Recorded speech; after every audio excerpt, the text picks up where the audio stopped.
Bonjour à tous et bienvenue sur Crypto Flash, la chaîne de l'actualité crypto. Aujourd'hui, je voulais vous souhaiter une bonne année 2024. Je vous souhaite plein de belles choses pour cette nouvelle année dans la crypto, dans votre vie privée, dans votre vie professionnelle. Bref, plein de choses et je voulais profiter justement de cette nouvelle année pour faire un bilan qui nous est proposé par Vitalik, le cofondateur d'Ethereum, où il parle en fait de l'état actuel de l'écosystème crypto d'Ethereum et du fait qu'on s'est d'une certaine manière égaré en fait et un peu, il propose de revenir un peu aux sources, aux valeurs fondamentales derrière la crypto, et je vais vous parler de tout ça. Donc ça a commencé avec cet article que vient de poster Vitalik sur son blog, vitalik.ca ou vitalik.et.link, où il raconte un peu l'historique et comment il a découvert, enfin comment il a été vraiment imprégné de la culture crypto dans diverses régions à Berlin et plein de choses. Mais en fait, ce qui est intéressant, c'est qu'il nous dit que la version initiale du Web3, elle est ici.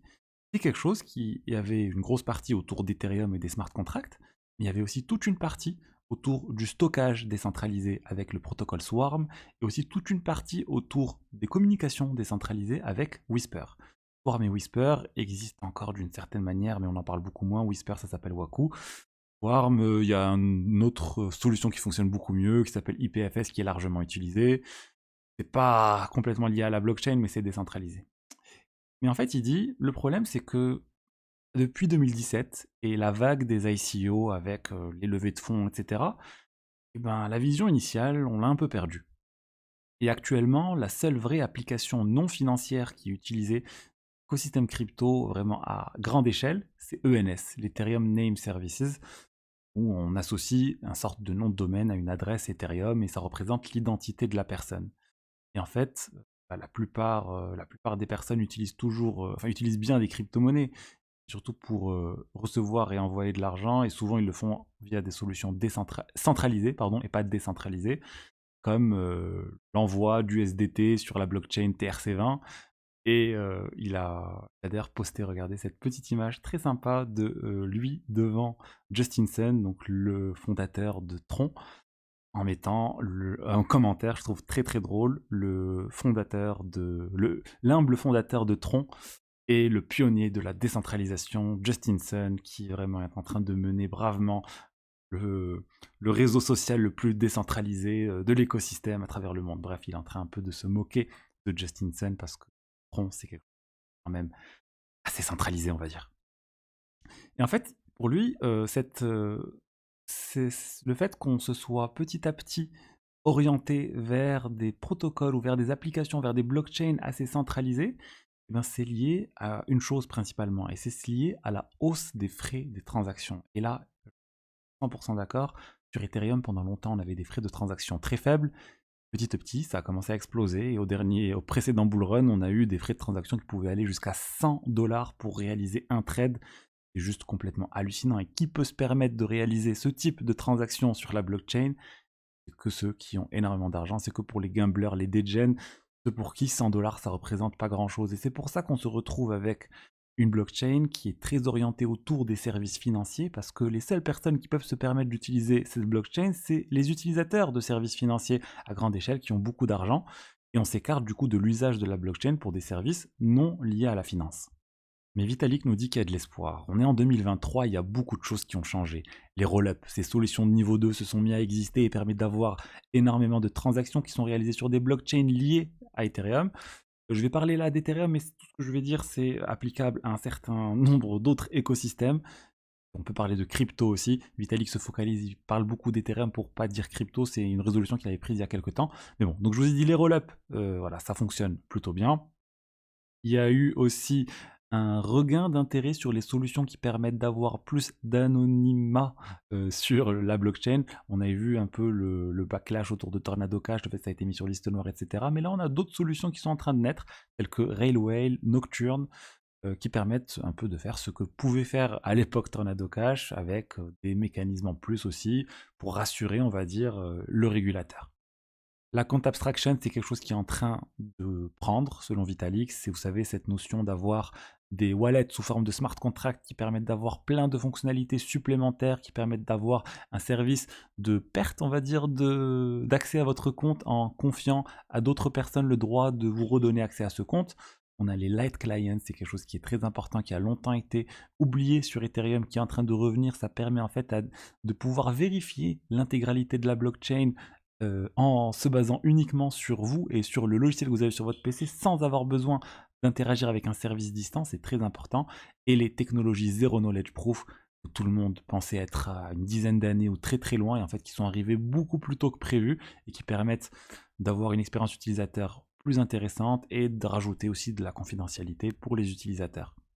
Donc pour lui, avec tous ces éléments, on pourrait se rapprocher de cet univers cypherpunk plutôt, qui était en fait à l'origine de la création du Bitcoin et des cryptos. Et donc en fait, pour Vitalik, l'objectif c'est de créer au moins une partie de l'écosystème Ethereum qui est vraiment permissionless. Permissionless, c'est-à-dire que n'importe qui peut interagir avec l'application, avec le protocole sans demander aucune autorisation à personne. Décentralisé, qui n'a aucun point unique de centralisation qui peut être sur lequel on peut mettre de la pression, sur lequel on peut fermer. C'est très important la décentralisation, qui est censorship resistant, donc résistant à la censure. Personne ne peut censurer quelque chose que vous envoyez sur le réseau. Et voilà, ça permettrait d'avoir un écosystème open source robuste tel qu'il a été initialement pensé. Vraiment, donc permissionless, décentralisé et résistant à la censure. Alors, quelles sont les valeurs, on va dire, que l'écosystème devrait avoir selon Vitalik? Un peu je vais vous présenter ces valeurs, et en tête, l'idée c'est pourquoi faire de la crypto? Pourquoi la crypto existe? Pourquoi on est là en fait? Ok, vous êtes peut-être là pour la spéculation, mais il y a autre chose qui se passe dans l'écosystème crypto, et la crypto n'existerait pas s'il n'y avait pas toutes ces valeurs et toutes ces choses dont j'ai déjà commencé à parler. L'idée déjà que ça soit complètement ouvert, open global participation, donc n'importe qui dans le monde peut venir et interagir en tant qu'utilisateur, n'importe quel développeur peut venir développer des choses, c'est complètement sans permission. C'est l'un des points qui est vraiment très très important. La décentralisation, je vous ai dit, c'est limiter la dépendance d'un seul acteur sur le système ou d'un ensemble d'acteurs limités. Il faut que ça soit le plus ouvert possible pour que l'application puisse continuer à fonctionner, même si les développeurs disparaissent du jour au lendemain, doivent aller en prison ou autre. Résistant à la censure, on en a déjà parlé, on ne devrait pas pouvoir censurer des choses qu'on envoie sur la blockchain. Envoyer un paiement à quelqu'un ne devrait pas être censurable. Interagir avec un smart contract tel que Tornado Cash ne devrait pas pouvoir être censurable. L'auditabilité, un point très très important, n'importe qui pourrait venir et contrôler que les choses se font correctement. On peut aussi parler de transparence, n'importe qui peut voir un peu le registre des transactions effectuées, l'interaction avec les smart contracts et voir que tout se fait correctement tel que c'est censé se faire. Le code aussi, que n'importe qui peut voir le code et lire les choses. Un autre point dont on parle assez peu, c'est le point de la neutralité crédible. On va dire que l'infrastructure de base doit être neutre, c'est-à-dire ne doit pas prendre parti pour quelqu'un ou pour des développeurs précis ou pour une entité donnée. Le réseau de base doit être neutre, doit avoir des règles de base qui sont appliquées à tout le monde sans aucune distinction, sans avoir par exemple un avantage pour les développeurs qui vont recevoir par exemple 20% des frais de transaction ou autre chose. L'idée c'est que c'est les mêmes règles pour tout le monde, tout est ouvert de la même manière pour tout le monde et les règles sont clairement définies. Il parle aussi, l'une des valeurs, c'est de construire des outils et non des empires. Pour lui, les empires, c'est quelque chose qui crée au final des zones, des protocoles qui sont vraiment fermés et qui ne sont pas ouverts. Alors que si on construit des outils, n'importe qui peut construire sur ces outils et l'écosystème se développe davantage. Et enfin, pour lui, la coopération, elle est essentielle. Tout l'écosystème doit coopérer entre lui pour pouvoir pousser et développer davantage tout ça en fait. C'est indispensable de pouvoir coopérer entre les projets, même des projets concurrents. En fait, si on ne garde pas en tête toutes ces valeurs, ce qui est d'ailleurs compliqué, on risque de recréer avec l'écosystème crypto un clone en fait de tout ce qui existait sur l'écosystème du Web 2, avec un certain nombre même d'inefficiences, de complexité en plus et d'étapes en plus, alors du coup ça ne sera pas du tout pertinent. Il nous parle ensuite des tortues ninja. Il dit en fait, on a besoin des égouts pour avoir des tortues ninja. Et l'analogie là qui est faite, c'est avec le monde actuel des cryptos qui se fait énormément pirater, qui est très hostile vis-à-vis des utilisateurs qui vont réaliser des trades sur des exchanges décentralisés et se faire attaquer par des attaques sandwich et perdre de l'argent à chaque trade.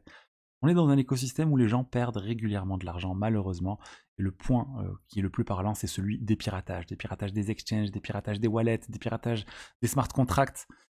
Mais il dit, il y a des solutions à tout ça, il y a des solutions et on est en train de les développer et la crypto doit développer des solutions dans ces circonstances qui sont assez difficiles pour au final être une super puissance, être un super héros qui se sera construit dans les égouts et qui sera très fort. Il dit par exemple, on a le problème des exchanges qui se font pirater, des exchanges centralisés qui se font pirater. La solution, c'est d'utiliser des exchanges décentralisés avec des stablecoins et laisser les exchanges centralisés traiter uniquement la conversion euro-crypto. On a un certain nombre de wallets qui se font pirater, des wallets des utilisateurs avec leurs clés privées qui ne sont pas sécurisées. Là, il dit on a aussi des solutions avec les smart contract wallets, les multisig, social recovery, etc. Je vous ai parlé d'account abstraction, c'est des solutions pour pouvoir se passer un peu de cette manière d'utiliser l'acid phrase actuellement qui est certaines fois non sécurisée. Moi, j'ai un peu plus de mal à voir ça sur le court terme, peut-être sur le long terme, mais pour on n'en est pas encore là. Account abstraction, c'est pas encore complètement au point. Il dit aussi qu'il y a certains utilisateurs qui se font avoir et qui signent des transactions qui leur vident leur wallet. Là, il y a des solutions telles que le wallet Rabi, je vous recommande à l'utiliser, il est vraiment très bien, qui montre un peu une simulation des transactions avant de les envoyer. Il dit il y a certains utilisateurs qui se font attaquer par des attaques sandwich, vous savez quand vous réalisez un trade et en fait il y a quelqu'un qui réalise le même trade juste avant pour vous vendre plus cher le token. Ben là il y a des solutions aussi, il y a CoSwap, Flashback Protect, MEV Blocker. CoSwap c'est le plus simple je recommande pour réaliser des trades, ça marche très bien et ça vous protège de ce type de choses. Sinon vous mettez aussi Flashback Protect en changeant le RPC, donc c'est un paramétrage sur votre wallet et aussi vous êtes protégé contre ce type de piratage. Donc on peut voir que c'est assez dur mais il y a des solutions. Et le point qui est vraiment très intéressant, c'est pour lui, l'écosystème crypto, c'est en fait un test. Un test pour faire plein d'innovations au niveau de la sécurité et les appliquer en fait même à d'autres endroits du monde et pas forcément du monde crypto. Vraiment, on peut aller plus loin en développant des technologies, par exemple, pour sécuriser les wallets qui seraient applicables dans plein d'autres choses dans le secteur du monde réel qui n'auraient même plus rien à voir avec l'écosystème crypto. Ensuite, il nous parle d'Ethereum et il nous parle un peu de l'historique. Il revient sur les deux autres outils, on va dire, qui étaient un peu très proches d'Ethereum initialement en 2014, tel qu'introduit par Gavin Wood, l'autre cofondateur d'Ethereum, Whisper pour les messages décentralisés et Swarm pour le stockage décentralisé. Là, ça continue un peu d'exister avec Whisper qui s'appelle Waku. Et pour le stockage décentralisé, on a surtout IPFS quand même pour l'instant, même s'il y a d'autres blockchains aussi qui font du stockage centralisé tel que Airweave, il n'en parle pas ici. Mais pour lui, ce qui est notable, c'est l'aspect, les technologies Zero Knowledge Proof. Et il donne un exemple concret de Zero Knowledge Proof tel que c'est utilisé dans DevConnect. Personnellement, je l'ai utilisé là à DevConnect pour l'inscription. En fait, DevConnect, c'est une conférence liée à Ethereum. Pour accéder à l'espace de coworking, il fallait réaliser un certain nombre de choses sur son wallet. Et en fait, on avait une sorte de QR code. Ce QR code, on le montrait à l'entrée et on pouvait passer. Et en scannant ce QR code, en fait, on ne révélait pas du tout son identité, on ne révélait pas qui on était, on ne révélait pas son adresse mail, mais on prouvait qu'on était bien inscrit à DevConnect. Ça peut sembler, d'un point de vue utilisateur, comme un simple QR code basique que vous scannez en soirée, mais là, ça n'a rien à voir. Là, c'est vraiment un élément, il n'y a aucun élément vous reliant directement à vos informations personnelles. C'est hyper bien fait, ça marche bien. Ça permet aussi, il a dit de faire des sondages, ils ont fait ça dans certaines communautés pour réaliser des sondages de manière anonyme. Les gens utilisaient ça et ça prouvait qu'il n'y avait pas plus d'une personne qui pouvait voter deux fois et c'était complètement anonyme. Vous allez me dire, les sondages anonymes, ça existe déjà sur Twitter ou sur d'autres choses, mais non, les entités centralisées telles que Twitter ont des informations sur qui a voté, l'adresse IP, le compte, etc. Là, on peut prouver cryptographiquement qu'il n'y a aucune de ces informations-là qui existe. Donc avec les technologies Zero Knowledge Proof, il y a plein de choses qui peuvent être réalisées qui vont vraiment permettre de revenir un peu à cette vision cypherpunk qui était initialement à l'origine de la création du Bitcoin. Et il dit aussi, on peut faire l'analogie entre le Web3, entre le monde décentralisé et le monde traditionnel. Tandis que le Bitcoin essaye de faire une seule chose ou deux choses maximum à la fois, Ethereum essaye de faire plein de choses à la fois. Il y a plein de sous-communautés qui existent, qui essaient de développer un certain nombre de choses. Et il donne, regardez un exemple, regardez, si on fait l'équivalent entre le monde réel et, enfin le monde réel, le monde traditionnel et l'écosystème décentralisé avec Ethereum ou même d'autres blockchains, ben, on a le système traditionnel avec le système bancaire traditionnel. Ben, là, on a des équivalents décentralisés avec l'Ether, les stablecoins, les solutions L2 pour le paiement, les DEX, les exchanges décentralisés pour les trades. Et on voit déjà une analogie. On a aussi tout ce qui est, vous savez, les tickets, les tickets de caisse par exemple. Là, vous avez l'équivalent qui est les transactions qui sont réalisées sur la blockchain. Vous avez les sociétés dans le monde traditionnel. Ben, on a les DAO dans le monde décentralisé. Vous avez les noms de domaines dans le monde traditionnel, les .com, .io, etc. Ben, vous avez l'équivalent sur le décentralisé avec tout qui est ENS, Ethereum Name Services.et, et il y a plein d'autres blockchains qui ont aussi l'équivalent. Vous avez aussi des emails qui existent dans le monde traditionnel, et bien on a aussi des emails chiffrés qui existent dans le monde crypto avec Skish par exemple. On a Telegram dans le monde traditionnel, et ben on a Status qui est une application plus décentralisée sur Ethereum. Vous pouvez vous connecter avec votre compte Google, votre compte Twitter, votre compte Facebook sur des sites dans le système traditionnel. Et bien vous avez aussi des sign-in with des Ethereum sur divers sites, même si c'est pas la peine. On nous a montré aussi le Zoopass, donc c'est le truc que je vous ai montré avec le QR code pour vous connecter avec la technologie Zero Knowledge, c'est aussi une alternative. On a vraiment à chaque fois des choses qui existent, qui pourraient potentiellement remplacer le type existant qui existe depuis de nombreuses années maintenant. On publie aussi des choses sur des blogs, sur Medium, sur Twitter, même sur des posts assez longs, sur le système classique. Il y a des manières de réaliser cela de manière plus décentralisée, sur IPFS, dans le monde décentralisé. Il y a aussi des réseaux sociaux décentralisés qui sont lancés dernièrement, tels que Lens, Farcaster, pour venir concurrencer Twitter et Facebook. Et après, dans le monde classique, l'idée c'est d'empêcher les acteurs malveillants à travers une entité centralisée qui voit tout, alors que dans le monde décentralisé, c'est plus d'essayer d'éliminer les acteurs malveillants avec des technologies de type Zero Knowledge pour prouver qu'ils n'ont pas interagi avec une pool de liquidité par exemple. Donc il y a plein vraiment de choses différentes qui se font, et l'objectif c'est qu'il y ait le plus possible de pluralité, de diversité, et pour pouvoir faire grandir un peu tout cet écosystème. Et enfin, le dernier point, c'est le social layer, la couche sociale sur Ethereum. C'est quelque chose qui est très important sur Ethereum.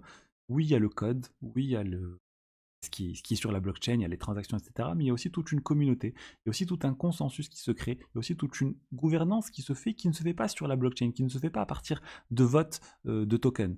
Sur Ethereum, comment se passent les mises à jour sur Ethereum? Il faut qu'il y ait un consensus global qui soit réalisé entre les développeurs, mais aussi entre les validateurs, ceux qui vont faire tourner les nœuds des développeurs. Et c'est cette couche sociale qui peut aussi sauver le réseau dans certains cas, en acceptant ou non de mettre à jour l'outil, par exemple, les logiciels qui sont installés sur les nœuds. Et c'est très important d'avoir cette couche sociale qui protège aussi, qui est un système de protection contre les dérives de l'écosystème. Après aussi dans cet écosystème, on va dire dans cette partie sociale, il y a tous ceux qui sont là pour l'aspect gain financier. Mais il dit aussi, il y a beaucoup de personnes qui viennent pour l'appât du gain, on va dire, et qui restent ensuite parce qu'ils découvrent tout l'aspect décentralisation et qui découvrent qu'il y a plein de choses à faire et qu'il faut essayer de satisfaire tout le monde, et on ne peut pas se passer uniquement d'une certaine communauté, on a besoin de tous pour réussir, et il y a plein d'expérimentations très intéressantes pour pouvoir allier les deux.